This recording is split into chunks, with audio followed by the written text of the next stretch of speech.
Hello, my friends, and as promised, I bring to you another review, and one I've been saving up for quite some time because the hype around this movie has been nothing short of amazing, and it really does live up to the hype.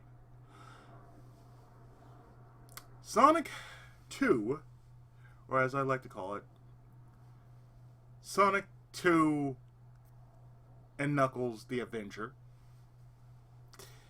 basically is a jump from the first movie in such a big way.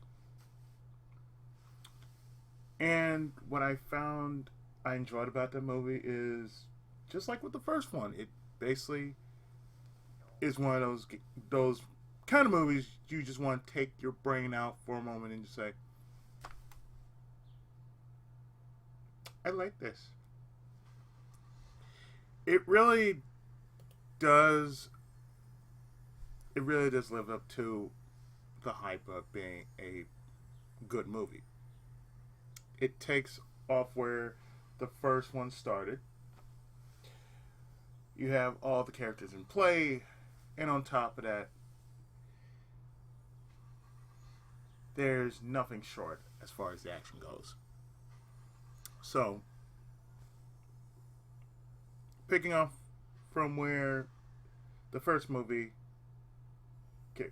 left off, Eggman is stranded on Mushroom Hill Zone.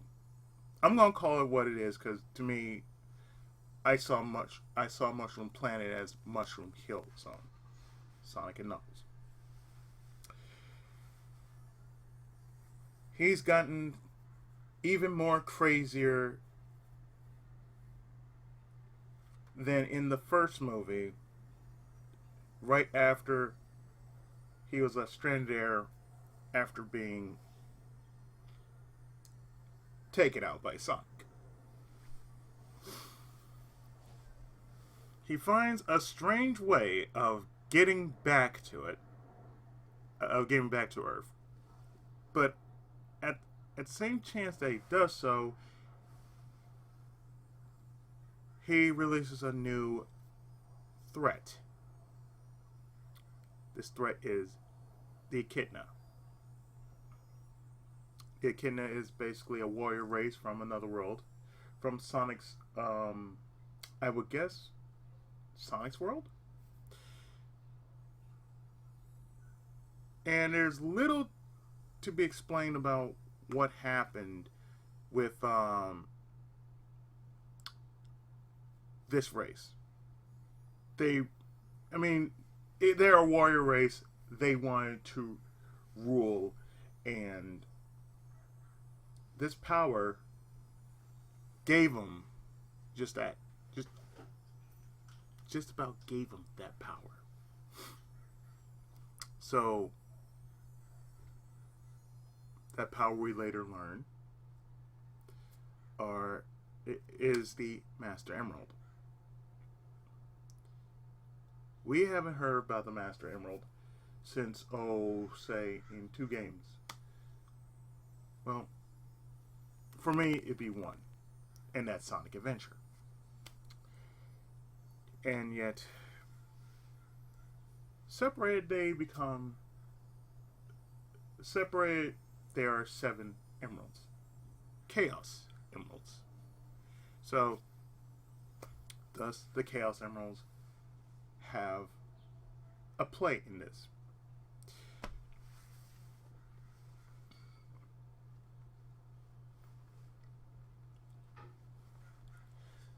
The thing about this is the way the pacing went as far as the movie is concerned is basically it went like this, this, this, this, this, this, and this. It just kept going in this manner. Because you had you had everything set up for how the Chaos Emeralds were going to be played into this, how Knuckles was going to be played into this, and even how Tails was going to be played into this. I was blown away when I saw the tornado. Everything was like boom, boom, boom, boom, boom, boom. It has a certain pacing to it, and I can respect that because a good movie,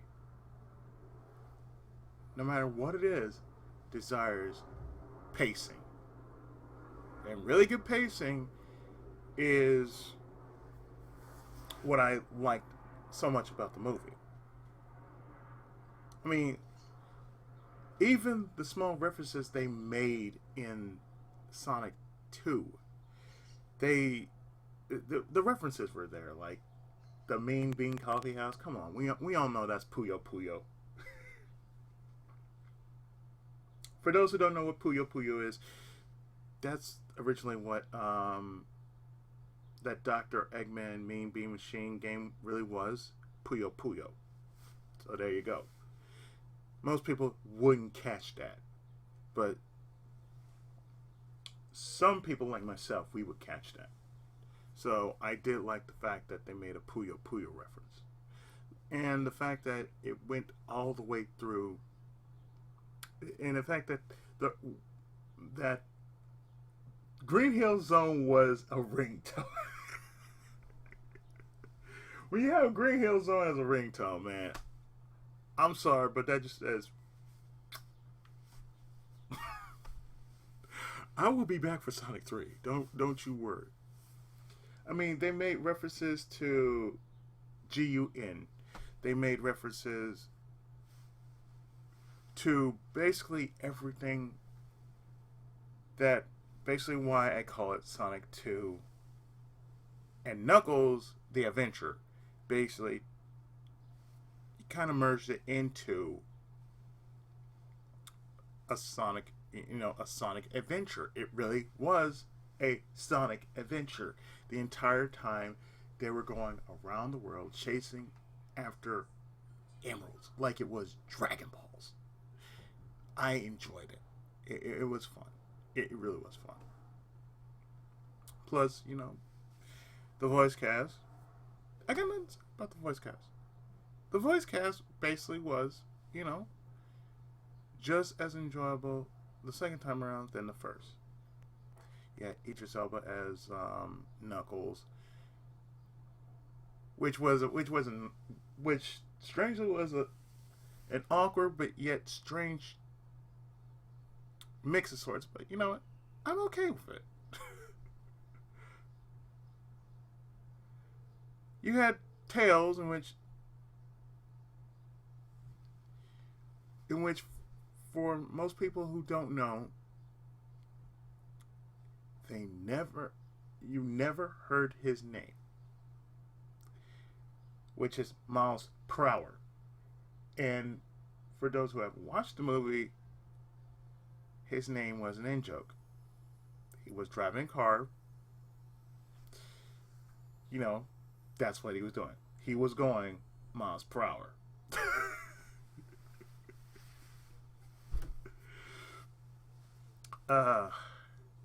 It is one of those games that it is one of those game adaptations that went really good, and I mean really, really good, to where it's like you got nothing to say after seeing. If you know Sonic the Hedgehog, then you technically do not have anything to say about it after you've seen it. After you've seen Sonic 1 and they had it all set up, then yeah, Sonic 2. And then when I stayed around for, like, say, the last instances of the movie and who they show for the third movie, I'm just gonna be like, okay, so we're gonna have this. So we're gonna have this. Okay, we're gonna have this. All right, this is what we're gonna do.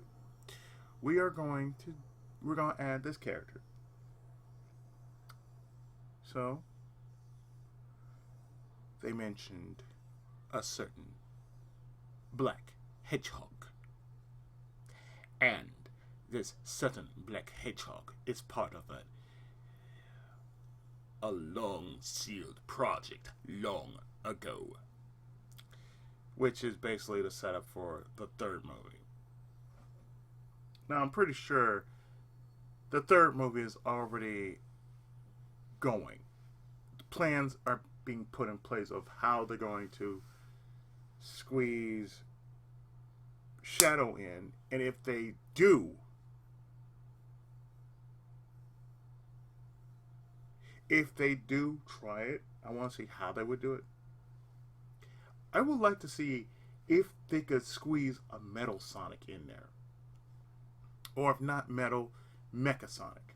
If they can squeeze some form of Sonic's robotic counterpart, then that tells us something. That tells us that really they've been paying attention to the lore. Because if you're going from Sonic 1 into Adventure and then you do something else that might just like, okay, we're going to make it better than the second movie. That's good. Or, sadly, there might be the slight offshoot chance that maybe it might not be as good as Sonic 2. But it's hard for me to say how things are going to turn out as far as that is concerned. Because it is what it is. Sega Sammy Studios has been on fire since they released Sonic 1. In regards to what people say, it was a good movie. It was a popcorn flick that I just totally enjoyed. And then Sonic 2, the same thing. What I did was I went to Culver City, and I caught the matinee. Matinee's like $10.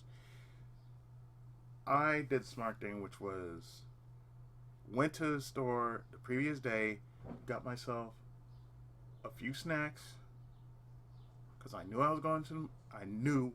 had an inkling I was going to go to the movies.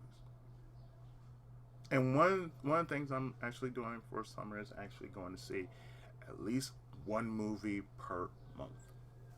And what's still going on right now? Sonic the Hedgehog. Especially over at Bowling Hills. But I'm going over to Culver City instead of that. I found an easier way to get around to the places I want to go to. And plus on top of that, well, like I said, it's something I plan on doing during the summer, which is basically, treat myself. Go out to a movie, enjoy for what it's worth, and that's about it. And come back home and do whatever. But I think that will do it for this review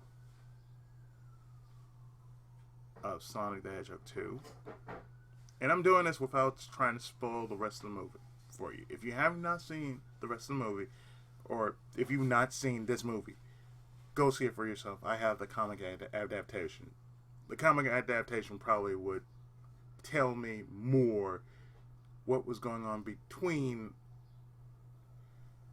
the movie than, say, the movie itself. Because, book adaptations are more detailed than any other adaptation ever known. Be it anime, movie, or even series. So I got that going for me as well. So next time, should I ever go to another movie, that'll probably be sometime in June.